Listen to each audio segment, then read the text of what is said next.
Hello ടാറർ lovers, എല്ലാവർക്കും rose tarot മലയാളത്തിലേക്ക് എല്ലാവർക്കും സ്വാഗതം. അപ്പോൾ ഇന്നത്തെ റീഡിംഗ് എന്ന് പറയുന്നത് നിങ്ങളുടെ വ്യക്തി നിങ്ങൾക്ക് വേണ്ടി മാറാനായിട്ട് തയ്യാറാണോ അല്ലയോ എന്നതാണ് ഇന്ന് ഈ റീഡിങ്ങിൽ നിന്ന് നോക്കാൻ പോകുന്നത്. അപ്പോൾ നമുക്ക് റീഡിങ്ങിലേക്ക് കടക്കാം. അപ്പോൾ ആദ്യം തന്നെ പറയട്ടെ, നിങ്ങളുടെ ഈ ഒരു റിലേഷൻഷിപ്പ് പുറമേ നിന്ന് നോക്കുന്ന ഒരാൾക്ക് തോന്നുന്നത് എങ്ങനെയാണെന്ന് വെച്ചാൽ വളരെയധികം നന്നായിട്ട് പോകുന്നു, വളരെ ഒരു പാഷനേറ്റ് ആയിട്ടുള്ള ഒരു ലവാണ്, ഒരിക്കലും നിങ്ങൾ പിരിയില്ല എന്നൊക്കെയാണ് പുറമേ നിന്നും ഒരാൾക്ക് നോക്കുമ്പോഴത്തേക്കും അവർക്ക് കാണാനായിട്ട് സാധിക്കുന്നത്. പക്ഷേ റിയാലിറ്റി എന്ന് പറഞ്ഞിട്ടുണ്ടെങ്കിൽ നിങ്ങൾ ഇതിൽ സാറ്റിസ്ഫൈഡ് അല്ല, അല്ലെങ്കിൽ നിങ്ങളുടെ പേഴ്സൺ ആയിരിക്കാം ഈ ഒരു റിലേഷൻഷിപ്പിൽ സാറ്റിസ്ഫൈഡ് അല്ലാത്ത രീതിയിലായിരിക്കാം അവരുടെ പെരുമാറ്റങ്ങളും കാര്യങ്ങളെല്ലാം ഉണ്ടായിരിക്കുന്നത്. കാരണം ഈ നിങ്ങളിൽ ആരോ ഒരാൾ ഇതിനു മുന്നേ ഒരു റിലേഷൻഷിപ്പിൽ ഉണ്ടായിട്ടുണ്ടാവില്ലായിരിക്കാം, അല്ലെങ്കിൽ ഒരു ട്രൂ ലവ് എന്താണെന്ന് ഇതുവരെ എക്സ്പീരിയൻസ് ചെയ്യാനായിട്ട് സാധിച്ചിട്ടില്ലാത്തവരായിരിക്കാം.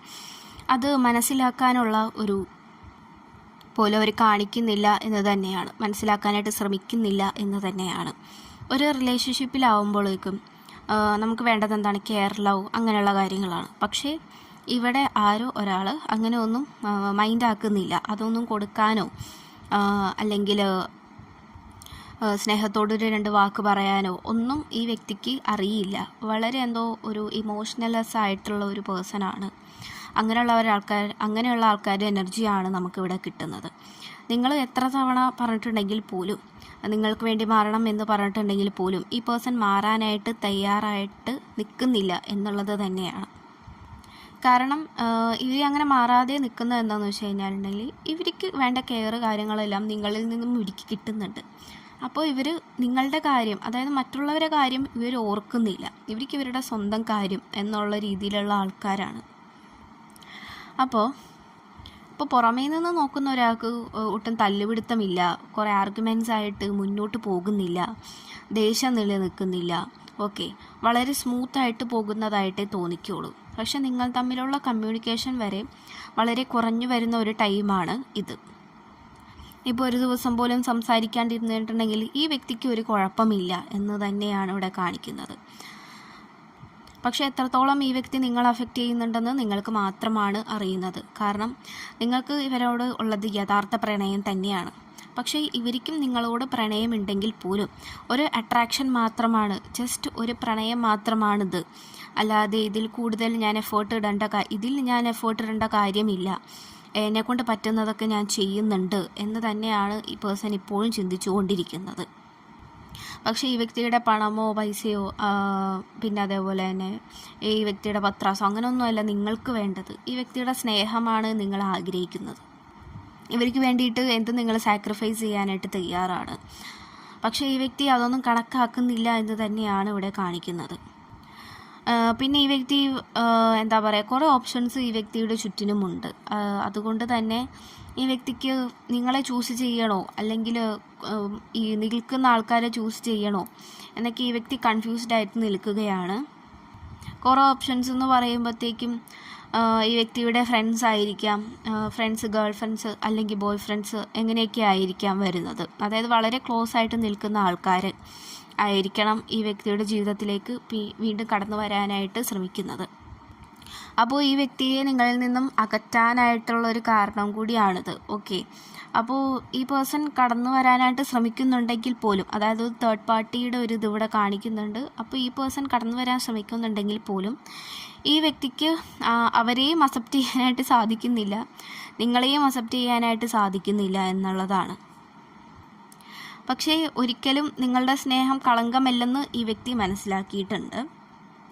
അങ്ങനെ ഒരു സിറ്റുവേഷൻ നിങ്ങൾക്കിടയിൽ ഉണ്ടായിട്ടുണ്ട്. കാരണം ഈ വ്യക്തിയെ സപ്പോർട്ട് ചെയ്യുന്ന രീതിയിൽ ഒരു കാര്യം നിങ്ങൾ ചെയ്തിട്ടുണ്ട്. അപ്പോൾ നിങ്ങളുടെ സ്നേഹം ഒരിക്കലും കളങ്കമല്ലെന്ന് ഈ വ്യക്തിക്ക് ബോധ്യപ്പെടുന്നുണ്ട് എന്ന് തന്നെയാണ്. അതുകൊണ്ട് തന്നെ നിങ്ങളെ പറ്റിക്കുന്ന രീതിയിലാണ് ഇപ്പോൾ പോകുന്നത് എന്ന് ഈ വ്യക്തിക്ക് തെളിഞ്ഞു വരുന്നതേ ഉള്ളൂ. താൻ ഇത്രയും കാലം എന്തൊക്കെയാണ് ഈ ഒരു റിലേഷൻഷിപ്പിന് വേണ്ടി ചെയ്തത് എന്നൊക്കെ ഈ വ്യക്തി ഇരുത്തി ഒന്ന് ആലോചിക്കുന്നുണ്ട്. ഓക്കെ, ഇതുവരെയും ഈ വ്യക്തി നെഗറ്റീവായിട്ടൊന്നും ചിന്തിച്ചിട്ടില്ലെങ്കിൽ പോലും നിങ്ങൾക്ക് വേണ്ട കാര്യങ്ങൾ ഈ വ്യക്തി ചെയ്ത് തന്നിട്ടില്ല എന്ന് തന്നെയാണ്. ഓക്കെ, അപ്പോൾ ഈ വ്യക്തി ആ ഒരു കാര്യങ്ങളൊക്കെ ഈ ഒരു കാരണത്താൽ ഇവർ ചിന്തിക്കുന്നുണ്ട്. വേണമെങ്കിൽ മറ്റുള്ളവരുടെ പ്രശ്നങ്ങൾ കേട്ട് കഴിഞ്ഞിട്ടായിരിക്കാം ഇവരിത് ചിന്തിച്ച് തുടങ്ങിയിട്ടുണ്ടാവുക. ഭൂരിഭാഗം പേരുടെയും അങ്ങനെ തന്നെയാണ് കാണിക്കുന്നത്. അതുകൊണ്ട് തന്നെ ഒരു ട്രാൻസ്ഫോർമേഷൻ ഇവിടെ നമുക്ക് കാണാനായിട്ട് സാധിക്കുന്നുണ്ട്. ഓക്കെ, നിങ്ങൾക്ക് വേണ്ടിയായിരിക്കാം മാറുന്നത്, അല്ലെങ്കിൽ ഈ വ്യക്തിയുടെ ഈ ഒരു സാഹചര്യം, അതായത് ഒട്ടും ഇമോഷണൽസ് ആയിട്ട് പെരുമാറുന്ന ഈ ഒരു സ്വഭാവം ഈ വ്യക്തി മാറ്റിയെടുക്കാനായിട്ട് ശ്രമിച്ചുകൊണ്ടിരിക്കുന്നതായിട്ടും ഇവിടെ കാണുന്നു. ലവ് കെയർ എന്താണെന്നുള്ളത് ഈ വ്യക്തിക്ക് കിട്ടുന്നുണ്ടെങ്കിൽ പോലും ഈ വ്യക്തിക്ക് മറ്റുള്ളവർക്ക് കൊടുക്കാനായിട്ട് ഇവർ ശ്രമിച്ചിട്ടില്ല എന്ന് തന്നെയാണ്. എപ്പോൾ നോക്കിയാലും ഭയങ്കര എന്താ പറയുക, എൻ്റെ ഇമോഷൻസ് ഒന്നും ഞാൻ പുറത്ത് കാണിക്കില്ല, എല്ലാം എൻ്റെ ഉള്ളിൽ തന്നെ ഇരിക്കും എന്നുള്ള രീതിയിൽ ഉള്ള ആൾക്കാരുടെ എനർജിയാണ് നമുക്കിവിടെ കിട്ടുന്നത് തന്നെ. അപ്പോൾ അങ്ങനെയുള്ളവരായതുകൊണ്ട് തന്നെ നിങ്ങൾക്ക് വേണ്ട മെറ്റീരിയലിസ്റ്റിക് ആയിട്ടുള്ള കാര്യങ്ങളെല്ലാം നിങ്ങൾക്ക് ഈ വ്യക്തി പ്രൊവൈഡ് തരുന്നുണ്ടാവാം. ഓക്കെ, പക്ഷേ നിങ്ങൾക്ക് ഈ വ്യക്തിയിൽ നിന്നും വേണ്ടത് സ്നേഹമാണ് എന്നുള്ളത് ഈ വ്യക്തി മനസ്സിലാക്കാനായിട്ട് വളരെയധികം വൈകിയിരിക്കുന്നു എന്ന് ഈ വ്യക്തി ഇപ്പോൾ മനസ്സിലാക്കുന്നു. എന്തൊക്കെ തന്നെ ആയാലും നിങ്ങളുടെ സ്നേഹം യഥാർത്ഥമാണ് എന്നുള്ളത് ഈ വ്യക്തിക്ക് നേരത്തെ തൊട്ടറിയാമെങ്കിൽ പോലും നിങ്ങൾക്ക് വേണ്ട ലവ് കെയർ തരാനായിട്ട് ഇവർ വിട്ടുപോയി. അതൊരു വലിയ തെറ്റാണ് എന്നുള്ളത് ഈ വ്യക്തി ഇപ്പോൾ മനസ്സിലാക്കുന്നുണ്ട്. അപ്പോൾ നിങ്ങളെ ഏറ്റവും കൂടുതൽ സ്നേഹിക്കണം എന്ന് ഈ വ്യക്തി ആഗ്രഹിക്കുന്നുണ്ട്. അതിനുവേണ്ടി മാറാനായിട്ട് ഈ വ്യക്തി ശ്രമിച്ചുകൊണ്ടിരിക്കുന്നു. തന്നെ താൻ മനസ്സിലാക്കാനായിട്ട് ശ്രമിച്ചുകൊണ്ടിരിക്കുന്ന ഒരു സ്റ്റേജാണ് ഇപ്പോൾ ഈ വ്യക്തിക്ക് ഇപ്പോൾ ഉള്ളത്. തന്നെ കൊണ്ട് സാധിക്കും എന്ന് തന്നെയാണ് ഈ വ്യക്തി ഉറച്ചു വിശ്വസിക്കുന്നതും. ഓക്കെ, ഈ വ്യക്തി അതുപോലെ തന്നെ പോസിറ്റീവായിട്ടുള്ള കാര്യങ്ങളാണ് ചിന്തിക്കുന്നത്. വളരെയധികം നന്നായിട്ട് തന്നെ ഈ റിലേഷൻഷിപ്പ് ഇനിയും മുന്നോട്ട് കൊണ്ടുപോകാൻ സാധിക്കണം. എൻ്റെ ഒരു ഞാൻ കാരണത്താൽ ഈ ഒരു റിലേഷൻഷിപ്പ് പോകരുത് എന്ന് തന്നെയാണ് ഈ വ്യക്തി ആഗ്രഹിക്കുന്നത്. ഒരു പ്യുവർ ലവ് ഈ വ്യക്തിക്ക് എക്സ്പീരിയൻസ് ചെയ്യാനായിട്ട് ആഗ്രഹമുണ്ട് എന്ന് തന്നെയാണ് ഇവിടെ കാണിക്കുന്നത്. ഓക്കെ, അപ്പോൾ ഇത്രയുമുള്ള റീഡിങ്. Thank you.